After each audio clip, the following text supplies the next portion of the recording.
नमस्कार दोस्तों, स्वागत है आपका हमारे channel Rathore sir online classes पे। आज हम आपके सामने लेकर आए हैं माय मदर एट 66 क्लास 12 की इंग्लिश की जो फ्लेमिंगो बुक है उसका चैप्टर है ये, जिसके ऑलरेडी 4 वीडियोस हम अपलोड कर चुके हैं। पिछले वीडियो में हमने देखा था कि माय मदर एट 66 में फिगर ऑफ स्पीच का कितनी चतुराई से और कितने अच्छे से लेखिका ने यूज़ किया। और सबसे बड़ी चीज़ है कि सिर्फ एक लाइन में पूरी पोएम को लिखना और साथ ही साथ इतने अच्छे से फिगर ऑफ स्पीच को यूज़ करना, इमेजरी को यूज़ करना, कॉन्ट्रास्ट को यूज़ करना, पर्सनिफिकेशन को यूज़ करना, सिमिली को यूज़ करना। आज हम देखेंगे कि ये जो हमारी जो कविता है हमारे लिए मैसेज क्या छोड़ती है। और तो चलिए शुरू करते हैं। तो देखिए, अब हम सबसे पहले तो ये देखेंगे कि इस कविता से हमको संदेश क्या मिलता है। यानी कि अगर देखिए एग्जाम में 100% ऐसे क्वेश्चन ही आते हैं, तो क्वेश्चन में अब आपको ये आ सकता है कि what message does the poem spread, कि जो हमारी जो पोएम है, जो माई मदर एट 66 है, वो क्या मैसेज दिया, क्या संदेश हमको छोड़ती है। तो आपको उसमें ये लिखना है कि the poem also send a very strong message to youth of today, कि आज ये जो पोएम जो है वो हमारी आज की जो यूथ जो है, ये जो हमारी यंग जनरेशन है, उसके लिए एक मैसेज लेके आती है कि भैया ये जो शरीर है ये तो बिल्कुल नश्वर है, जल्दी ही नष्ट हो जाएगा, क्यों भाग रहे हो तुम। तो the poem also send a very strong message to the youth of today, do not be so busy in your fulfilment of desire, कि अपनी इच्छाओं को पूरी करने के लिए, अपने डिजायर को पूरा करने के लिए इतने व्यस्त मत हो जाओ, that you forget to take care of your parents, कि आप अपने पेरेंट्स की देखभाल करना ही भूल जाओ, when they need you the most, और उस वक्त जब उनको आपकी सबसे ज्यादा जरूरत है। तो ये कविता हमको यहाँ पे ये संदेश देना चाहती है कि हमें कभी भी अपने मतलब भौतिकवाद में, अपनी जो नश्वरवाद में या अपने डिजायर के पीछे इतना बिजी नहीं हो जाना चाहिए कि हम अपनों को भूल जाएं। और हमें हमेशा एक चीज ध्यान रखनी चाहिए कि आज बुजुर्गों का बुढ़ापा है, एक दिन वो बुढ़ापा हमारे ऊपर भी आएगा। तो उस वक्त हम क्या कंडीशन, हमारी क्या कंडीशन होगी जब हर कोई हमको नेग्लेक्ट करेगा। चलिए आगे देखते हैं। अब हम उसके कुछ की पॉइंट्स को देखते हैं। देखिए, की पॉइंट्स वो पॉइंट्स होते हैं जो हमको किसी भी पोएम को समझने में या किसी भी टॉपिक को समझने में हमारी मदद करते हैं। तो इसके जो की पॉइंट्स है वो देखिए। तो सबसे पहला की पॉइंट तो ये है कि when the poet is on her way, कि जो हमारी पोएट है वो अपने रास्ते में है। इसका एक तरह से समरी समझ लीजिए इसको आप, कि when the poet is on her way to the Cochin airport with her old mother sitting beside her, she looks at her closely and present before us her image। तो यहाँ पे हमारी जो लेखिका है, वो जो हमारी जो पोएटेस है, वो घर से एयरपोर्ट जा रही है, पीछे माँ बैठी हुई है, साथ में माँ के वो बैठी हुई है, और वो अपने माँ का एक चरित्र चित्रण यानी एक तरह से उसकी इमेज हमारे सामने प्रस्तुत कर रही है। वो क्या करती है, she compares her with a corpse, वो एक लाश से उसको कंपेयर करती है, एक डेड बॉडी से उसको कंपेयर करती है। और फिर वो क्या करती है, माँ के पीले चेहरे को देखती है जो पीला पड़ चुका है, और फिर उसको ये डर सताने लग जाता है, she struck with the horror and pain of losing her, और वो इस बात की चिंता करने लग जाती है कि एक दिन वो उसको खो देगी।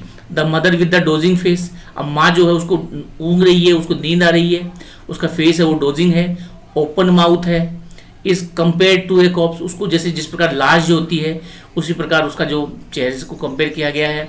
Here the poet shows the typical love and affection with in present in a mother daughter relation। यहाँ पे हमारी जो पोएटेस है वो माँ और बेटी के रिलेशन में जो प्रेम जो है, उस प्रेम को हमारे यहाँ हमारी जो राइटर वो प्रस्तुत कर रही है। आगे देखिए, the poet is pained and shift her attention outside the car. अब उसको इतना दर्द महसूस होता है कि वो अपने अटेंशन को बाहर आउटसाइड शिफ्ट कर देती है, in order to drive out the negative feelings, ताकि उसके दिमाग में जो नेगेटिव फीलिंग्स आ रही है कि भाई मेरी माँ मर जाएगी, मैं उससे दूर हो जाऊंगी। She changes her sad mood, वो अपने सैड मूड को चेंज कर लेती है। The scene outside the window is growing life and energy, और बाहर जो का जो सीन है वो लाइफ और फुल ऑफ एनर्जी है, क्योंकि बाहर भागते हुए पेड़ है, रैपिडली स्प्रिंटिंग ट्रीज है, along side the merrily playing children, खुशी खुशी बच्चे खेल रहे हैं। वो सिंबलाइज किसका है, लाइफ का, यूथ का और वाइटलिटी का। तो आपको एग्जाम में क्वेश्चन ये आ सकता है कि इस पोएम में जो ट्रीज है, स्प्रिंटिंग ट्रीज और मैरी चिल्ड्रन, दोनों वो किस चीज का सिंबल है या किस चीज का प्रतीक या किस चीज को सिंबलाइज करते हैं। तो वो 3 चीजों को सिंबलाइज करते हैं, लाइफ को, यूथ को और वाइटलिटी या विगोरिटी को वो सिंबलाइज करते हैं। ठीक है। फिर आगे क्या होता है देखिए, the poet here reminded of her own childhood, फिर उसको अपने बचपन याद आता है। किसको? हमारी जो पोएटेस है उसको बचपन क्या याद आता है कि when her mother had been young, जब वो खुद छोटी बच्ची थी, और where now she is encircled with the fear of losing her, तब भी वो उसको क्या होता था कि बार बार वो अपनी माँ के आसपास ही घूमती रहती थी। उसको ये हमेशा ये डर होता था कि माँ उसको छोड़कर चली जाएगी, वो एक असुरक्षा की भावना। तो इसीलिए जो हमारी राइटर है इसने इसको फेमिलियर एक कहा था। फेमिलियर एक क्यों कहा था? अब यहाँ पे क्वेश्चन ये भी आ सकता है कि जो राइटर जो है वो माँ से बिछड़ने के एक को फेमिलियर एक क्यों कहती है? क्योंकि जब वो छोटी थी तो बचपन में उसको हमेशा इस बात का डर लगा रहता था, वो इस बात से इनसिक्योर महसूस करती थी कि एक न एक दिन वो उसकी जो माँ है कहीं उसको छोड़कर नहीं चली जाए। फिर the poet encourages her mother through her parting words, फिर क्या करती है? लास्ट में होप दिया गया है, एक आशा दी गई है। आशा किस की? इन शब्दों से एक माँ हम फिर मिलेंगे, इन शब्दों से माँ को वो एक दिलासा देने का प्रयास करती है और उसको इंकरेज करती है कि माँ हम नेक्स्ट टाइम जरूर मिलेंगे। और फिर क्या करती है जो पोएटेस जो है वो अपने पेन को हाइड करती है, अपने दर्द को छुपाने का प्रयास करती है थ्रू हर स्माइल, अपनी स्माइल के थ्रू वो उसको छुपाने का प्रयास करती है।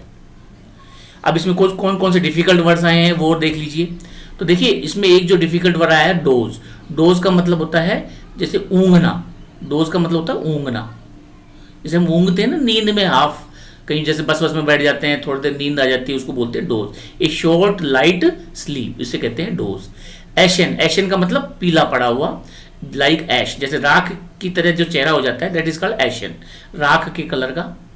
कॉप्स, कॉप्स का मतलब तो आप जानते ही, मैंने आपको कई बार बता चुका, डेड बॉडी को कॉप्स कहा जाता है। स्प्रिंटिंग, स्प्रिंटिंग जो होती है 50 मीटर की रेस को कहा जाता है। 50 मीटर जो खिलाड़ी लोग अक्सर लगाते हैं अपने अंदर फुल जोश पैदा करने के लिए, इस 50 मीटर की जो रेस होती है उसको कोई भी जो दौड़ने वाला होता है वो पूरी स्पीड से, मतलब जितनी उसमें जान होती है उस जान से वो उसको दौड़ता है, उसे स्प्रिंट कहा जाता है।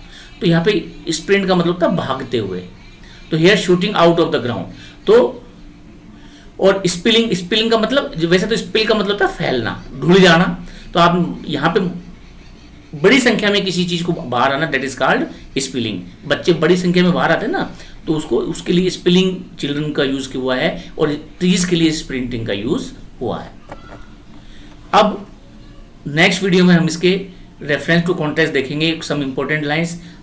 तब तक व्यस्त रहिए, मस्त रहिए, और वीडियो को अगर पसंद आया हो तो ज़्यादा से ज़्यादा लोगों को इसको शेयर कीजिए। जय हिंद, जय भारत, वंदे मातरम।